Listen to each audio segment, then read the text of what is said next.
All right, looks like we're ready. Thank you for being with us today. We're now joined by Sedona Prince, and we'll begin the press conference. Media joining us, please use the raise hand function to indicate when you'd like to ask a question.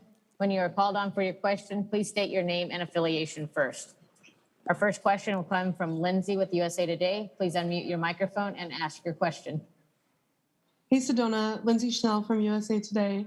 I'm actually not going to ask you about the game. You have become kind of like a darling, I think, throughout the country for calling out the NCAA and the disparities. I've heard from a lot of friends who are not women's basketball fans who said they were going to tune in to watch you. They wanted to know more about you. They thought it was cool that you'd become such an advocate. And I wondered, for people who are maybe tuning in for the first time because your post on Twitter caught their attention, what do you hope they're seeing and what do you hope their takeaway is? I hope they see that women's basketball is not boring. It's fun, it's exciting. It's different than men's basketball, but in an amazing way.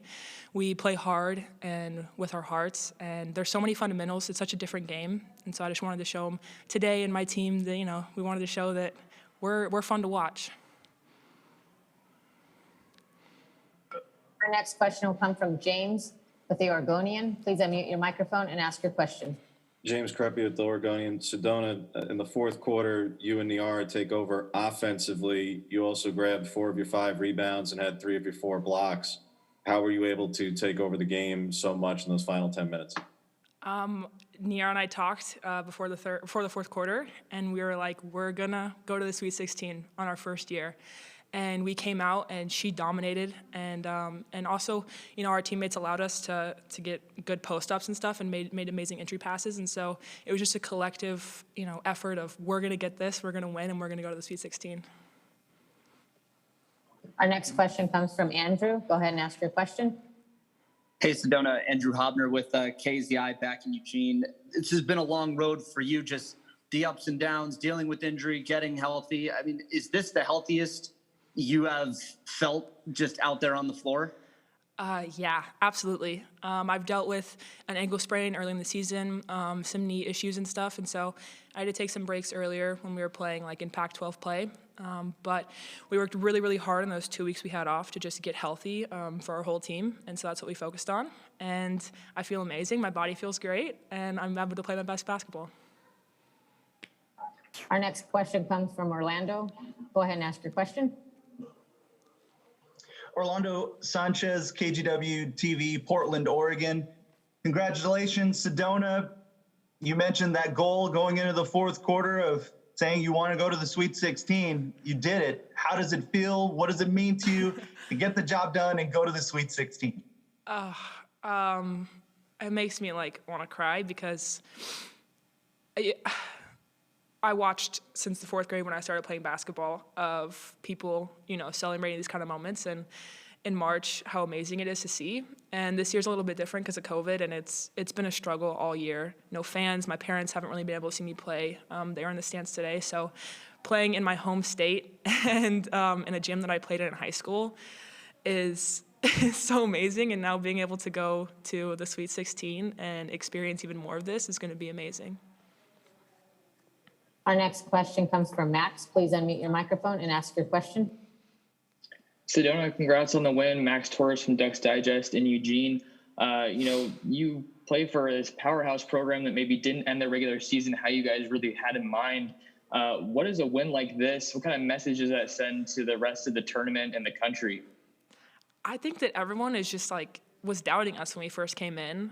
We didn't in Pac-12 play like we wanted to, but we wanted to show today that we are not the team to be messed with, and in how we play. And we're just, we're a very difficult team to guard. And so we just wanted to come out and show that we're going to play harder than you, and we're going to want it more than you. And I think that's what we wanted to focus on.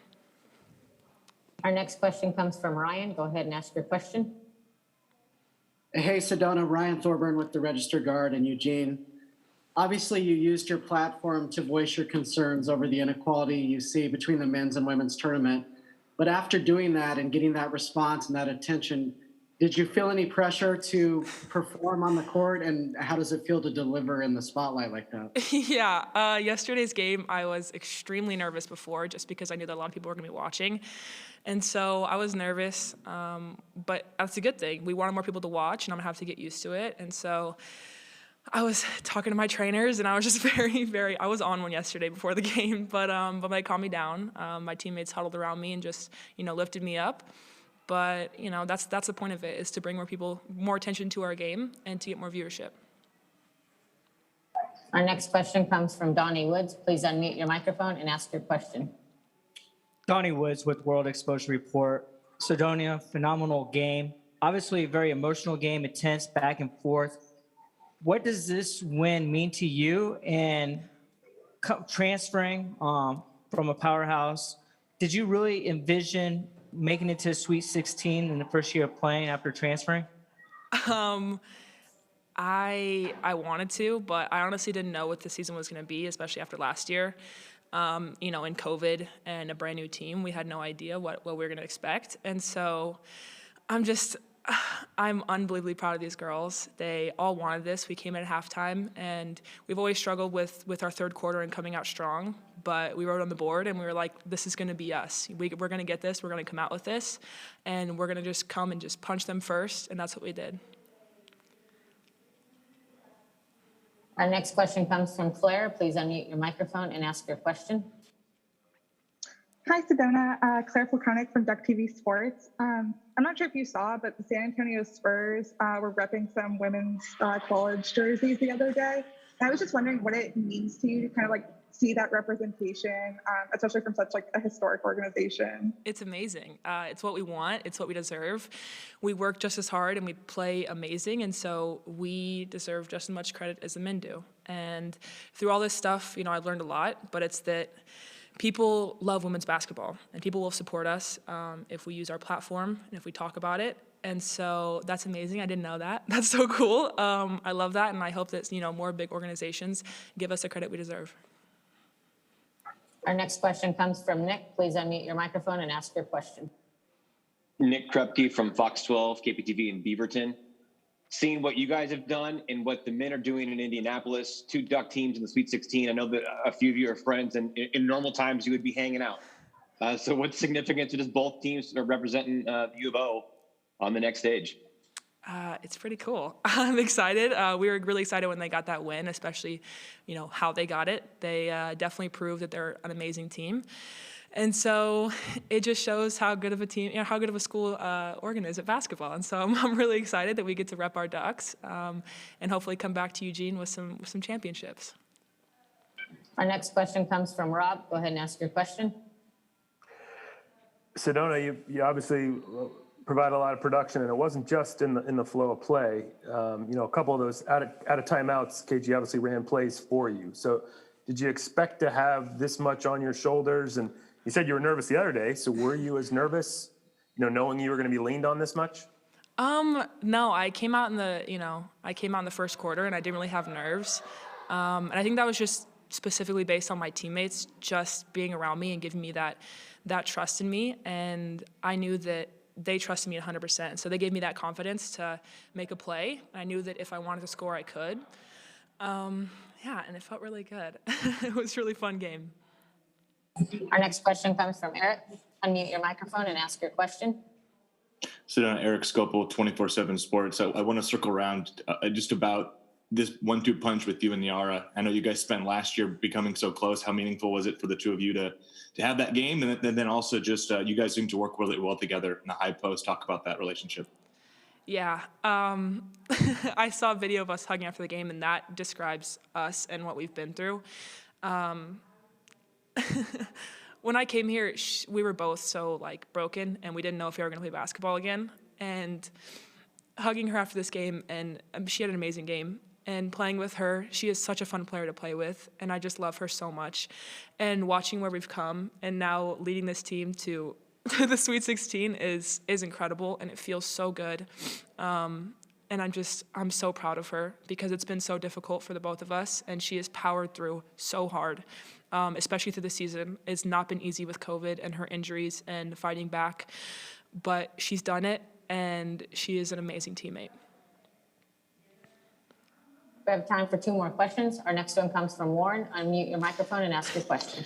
Sedona's great game. Sorry to get you crying. I've got a couple thoughts. In the first half, it seemed like you were playing a bit more out front to the high post. In the second half, you seemed to be more in the post area where you really dominated. I'm just wondering, was that a change that you guys made at halftime? And then the second thing is, you mentioned about you being broken.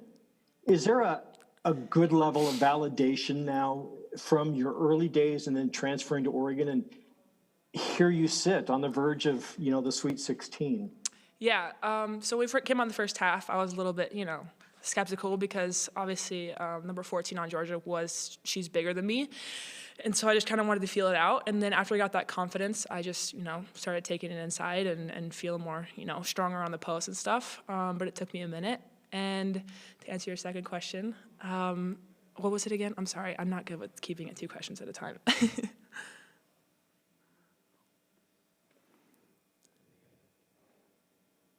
Sorry, I need to go back to it. Hold on one quick second. You're good. Sorry about that.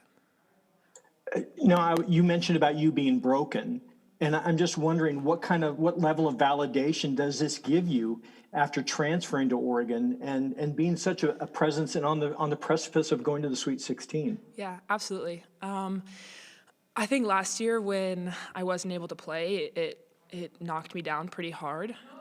And I was lucky to be on such an amazing team last year that they were able to lift me up and make sure that I knew that I was part of the team, and come out and practice against Sabrina and Ruthie and Satu every day.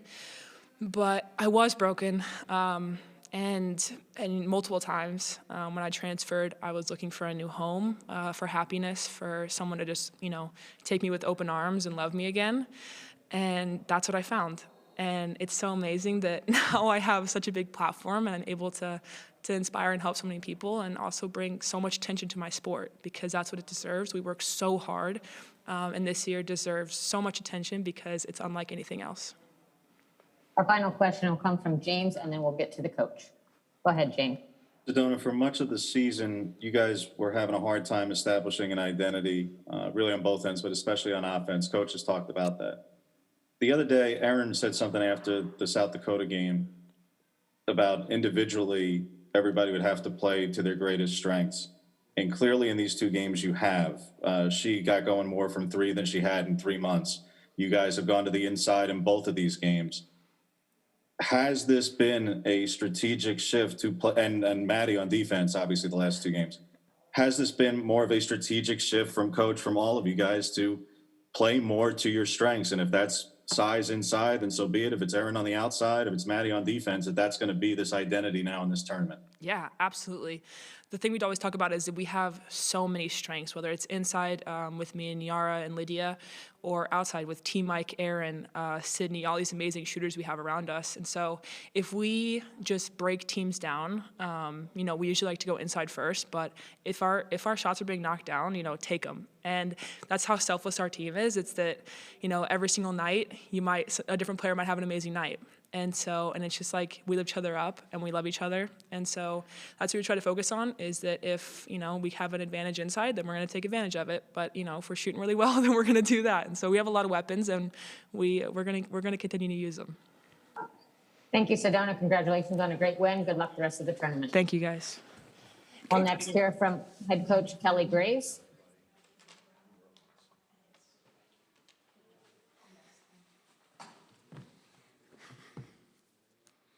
Thanks for joining us, Coach. Our first question will come from Lindsay Shell with the USA. Lindsay, go ahead and ask your question. Hey, KG, Lindsay from USA Today. When I was watching Sedona, I was thinking about, I don't know that any coach in America loves mid-post players like you, kids that can just dominate right in the middle, can go down on the block, but can also step outside. She's obviously great at all of those things, but especially in the mid-post. Do you think that that's part of why she was able to find success, not just today, but in general, because there are not a lot of kids that do that anymore in the women's game? Agree with that. Yeah, you nailed it. Her ability to play in that mid-range and then down low. It just kind of depends. We try to put her wherever we feel like, she can be utilized the best. She did both tonight. One thing about her, too, is when we do get her into that mid-post, Lindsay, she's a great passer and really understands angles, knows where to get the basketball at the right time.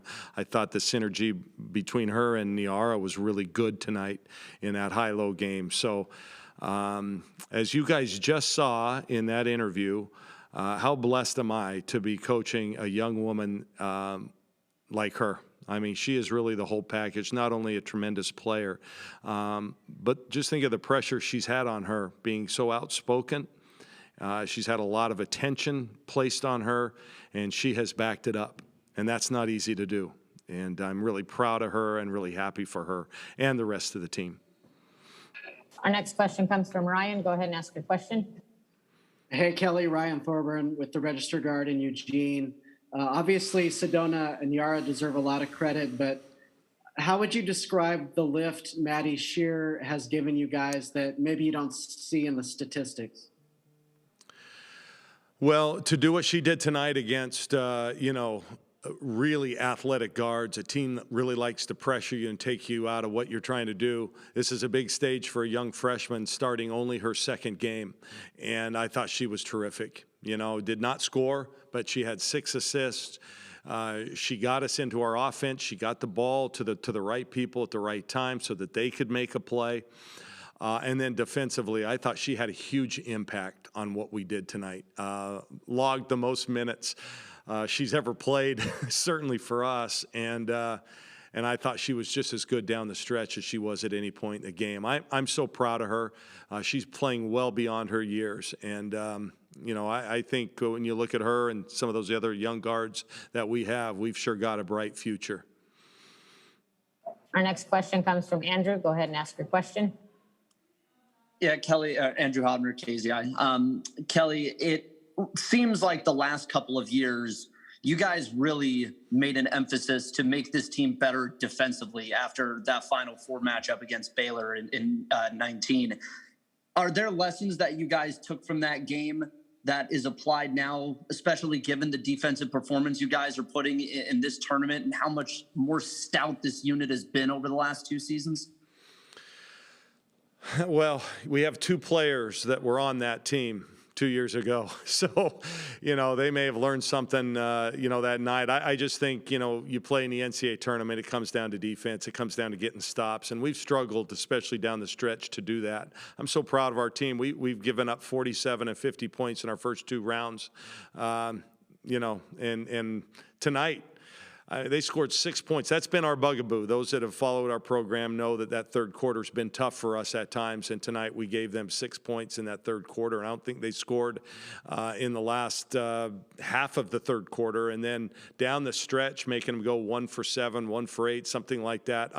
I just, we've been able to do it on defense. And I give my staff a ton of credit, you guys. They've done such a good job. Mark Campbell, Jody Berry, Chavi Lopez, they've really scouted well, and they've had our team prepared. And then most importantly, our team has executed defensively. We're playing with so much energy, and it's not to be discounted. We're long. And you can go 6'7" and 6'5" inside and sub with other players that are really long. I think we've used that to our advantage in this tournament so far, and we need to continue to do so because obviously the competition gets tougher and tougher. But I'm really proud of how we're playing defensively. We are on point right now. Our next question comes from James at the Oregonian. Go ahead and ask your question. Kelly kind of follows naturally with that. For months we've been talking about what's the identity? What's the identity? When are you guys going to figure it out? Is there time to figure it out? Aaron said after the South Dakota game that individually everybody would have to play to their strengths the best. And clearly you guys have done that, whether it's Maddie on defense, going to Aaron Moore and T. Mike Moore against South Dakota, and then today on the inside. Is this now figured out and the established identity here, at least going forward, that this is the identity of this team? Well, James, is funny. Early in the year, we were, we've never really had the entire team. healthy at one time. And so we've kind of changed the way, we've attacked the game. About middle of the season, maybe mid-Pac-12, we decided to go with the bigger lineup, thinking, if we want to be successful in the NCAA tournament, we're going to need Ciara, that actually fits, Sedona and Niara, to be big for us, because they're going to be a load for teams. So we tried that, and quite frankly, our offense sputtered. We were more efficient with a smaller four, spreading people out. And so we kind of finished that way. But the last couple of weeks, as I've been saying, we've been without a ton of guards. And so by necessity, we went back to the bigs. We made a concerted effort in that 2-week period to really hammer home getting the basketball inside, how to play with these two together, and it's showing up well right now. So as soon as I say, it's like my golf game, James, as soon as you think you figured it out, you're in the woods for the rest of the day. And so I like what we've got going on right now. We've been able to utilize Erin in that 3 spot and get her some looks, which is great. And then most importantly, we're playing through those 2 bigs. So we're playing inside out, and it has reaped some rewards for us. Our next question comes from Pepper. Please unmute your microphone and ask your question. Hi, Coach. Pepper Percy with the Next. Congrats on making it to the Sweet 16. Can you just talk about the control your team had over the pace, especially in the second half? Yeah, I was really proud of that. I mean, they tried to speed us up. Those guards, they're so quick. And I want to congratulate Coach Joni. I think, she's done such an amazing job with that program. They're a phenomenal team. And I did not sleep very well the last 2 nights, knowing that we had to go against them. So Coach Taylor, kudos for a great season. And I was worried about that. I thought that maybe their pressure was going to hurt us worse than it did. We did turn it over 18 times, but I thought we took care of it when we really needed. And there were some times late in that 4th quarter where they turned us over, they tightened the game up, and then, our kids just did a great job of executing, and we seemed to make that key basket at the right time. But it was, I just thought, a well-played game. I think our kids did a great job out of timeouts tonight. I don't know what our efficiency was on that, but when we called something, they really executed, got it to the right person at the right time. So this was a big win, you guys. Georgia's a heck of a team, and our Ducks did it. They came through. Orlando, go ahead and ask your question. Congratulations, Coach. Orlando Sanchez, KGW TV, Portland, Oregon. Can you describe the emotion in the locker room? I mean, just hearing Sedona here, get emotional with what this means for this team to advance to the Sweet 16. Can you sum it up for us, Coach? It's been a difficult season. Managing expectations. Everybody knows what we lost. Everybody knows what we had the opportunity and capability of doing in this tournament last year. It was taken away from us. And I think at times people just assumed, well, we're going to keep this going. If you count Niara and Sedona as freshmen, they're not freshmen, but this is the first year they played college basketball. We have 7 freshmen on this team. We have 9 new players. In a pandemic year, this is the worst time to have a young team. We just didn't have a chance to really work with them. From day one, and those that have covered us from day one know that I have said 100 times we are going to be a tough out come March, because I knew we would continue to get better and better and better. Orlando, I don't know where you went from that. I wanted to preface it, and now I got to get to the meat of it. Re-ask it. Go ahead, Orlando. That was great, Coach. Just the emotion. The emotion. Being in the locker room. Well, it was, I'm all wet. I could, wring this out and water up this whole table. I think our kids are really excited. They just are, and they should be. They really worked hard and earned this right to play another game, another week. Like I said, the expectations, it weighed heavily on them. And then when you start losing a few games and people start to question your program, and then your own players sometimes maybe question themselves, it's great redemption. I think the whole time they did believe in themselves. They believed in each other. I'm really happy for them. I'm so proud of them.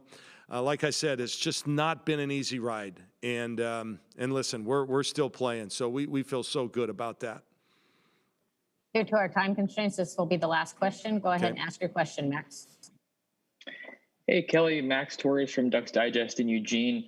You said you liked what you guys have going right now as far as your identity. An item that might be a bit concerning is only 4 players scoring tonight. How do you react to that, and maybe what do you want to see differently from the offense? I just want to win the game. I mean, we had a lot of players score lots of times earlier in the year, and we didn't win. To me, Maddie did her job at the point. We don't ask her to score. And if we can get 40-plus points from inside, from our 2 inside players, that's good enough for me. I'm not that concerned about it. I'm confident in a lot of players, and quite frankly, we just didn't play that many players tonight. We basically went with a tighter rotation, and so there weren't as many opportunities for the others. But I have confidence and faith in any number of our players. At any point, they can go in and have big nights, and have had big nights. So, yeah, to me, I think at this point, you're splitting hairs. Hey, we won the game. That's all. Survive in advance. We've all heard it a million times. We have a chance to play next game, and who knows, maybe next game Taylor Chavez comes in and lights them up, or Sidney Parrish gets hot from the perimeter. To me, I don't think our team matters. We just want to have more points than the other team at the end of the game. And tonight we did, and we have a chance to continue on. And I'm, not only happy, I'm disappointed in some way. I told the team, I packed for 3 weeks. I was either going to be here or Indianapolis following my son with Gonzaga.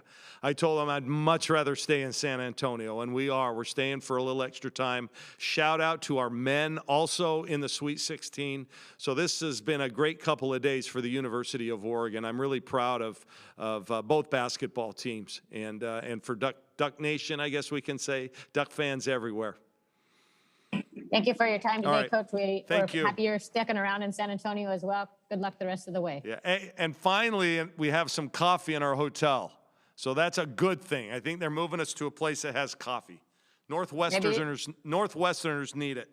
Maybe you stick around long enough, you'll get a steak dinner or something. Who knows? Whoa, let's go. That's it for this post-game news conference. A recording of this press conference will be posted in the NCAA Digital Media Hub at www.ncaa.veritone.com. Thank you for joining us today.